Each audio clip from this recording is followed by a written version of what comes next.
Welcome to The Explainer.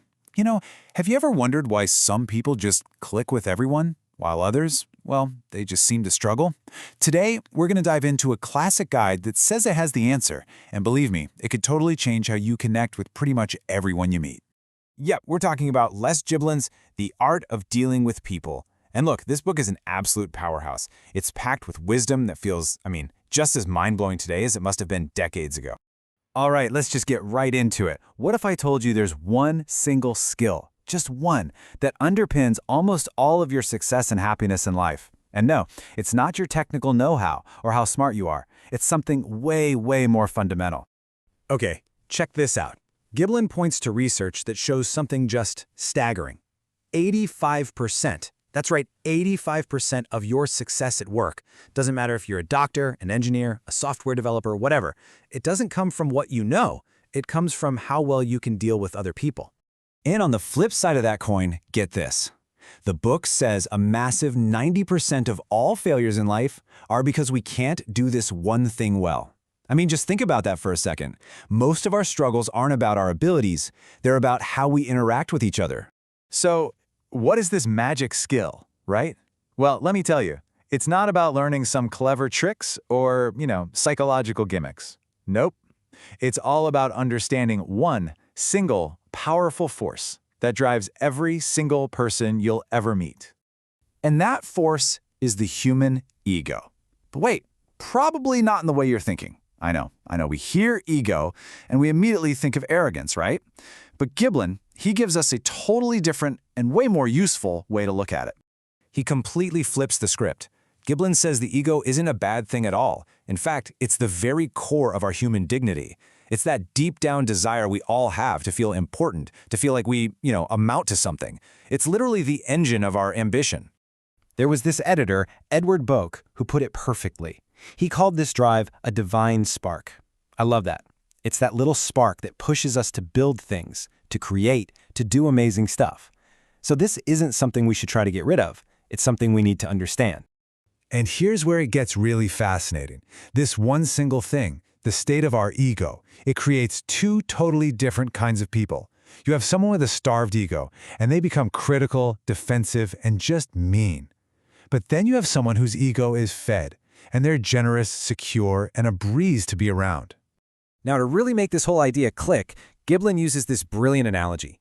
It really helps you understand why those difficult people in your life act the way they do.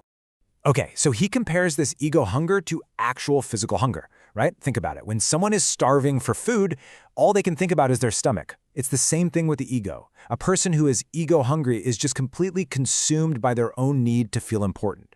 And you can't argue with hunger, can you? You can't tell someone to just stop being hungry. The only cure is to feed it. So here's the absolute key takeaway. That arrogant, difficult person they don't have too much self-esteem, they have too little. Let that sink in. Their mean, critical behavior, it's just a desperate attempt to feel important. They're just trying to get a little bit of that ego food they're starving for. Okay, so if the secret is to feed the ego, not fight it, how do we actually do that? Right, let's get practical. Here's the toolkit for building those amazing positive connections. Giblin gives us 4 super simple but really powerful actions. First, it all starts in your head. You have to genuinely believe that other people are important. Second, actually notice people. Notice what they do, what they accomplish. Third, and this is a big one, stop competing. When someone tells a story, don't immediately try to one-up them with a better one. And finally, know when to just let things go. If someone gets a small detail wrong, ask yourself, does this really matter? 9 times out of 10, it doesn't. And here's a great little story that shows this in action. Giblin needed a hotel room, but the place was totally sold out. Instead of begging or complaining, he went to the clerk and said something like, "I know if there's anyone in this whole town who could figure this out, it's you." See what he did? He made the clerk the hero of the story. He gave him a reputation to live up to. And you know what? It worked. Honestly, this next quote is the real game changer. If you want to make a good impression on people, the best way to do it is to let them know that you're impressed by them. Just shift your focus. Stop trying so hard to be impressive and start being impressed. It will change the entire dynamic, I promise you. And once you start doing this consistently, you realize you've unlocked a kind of hidden superpower.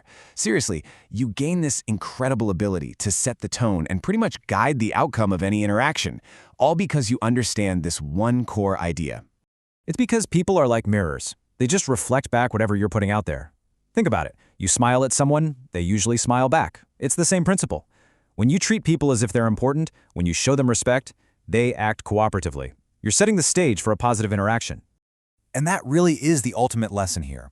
Your power to connect with people, to persuade them, even to lead them. It all comes down to your ability to satisfy that fundamental human hunger for self-esteem.